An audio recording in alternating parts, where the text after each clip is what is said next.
Billy Syahputra 5 kali mimpi didatangi Olga Syahputra. Billy Syahputra mengaku rindu pada mendiang kakaknya, Olga Syahputra. Mantan kekasih Amanda Manopo ini bahkan sampai 5 kali bermimpi bertemu dengan sang kakak dalam kurun waktu sebulan. Ya mungkin teman-teman yang dimimpiin mungkin ya temannya kangen atau memang almarhum juga kangen dengan teman-temannya, mungkin seperti itu.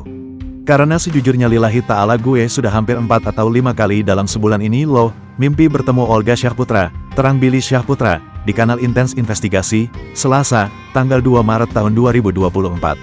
Sayangnya, Billy mengungkapkan Olga Syahputra tidak berbicara apapun padanya. Dia nggak ngomong apa-apa, nggak cerita apa-apa, kayak cuma sekilas gitu dalam mimpi gue. Memang pure, bermimpi bertemu Olga Syahputra, tapi udah hampir 4-5 kali dimimpiin. Tapi ini real, demi Tuhan, tandasnya. Pria yang pernah diisukan dekat dengan Memes Prameswari ini menduga ia didatangi Olga di dalam mimpi karena belum berkunjung ke makam.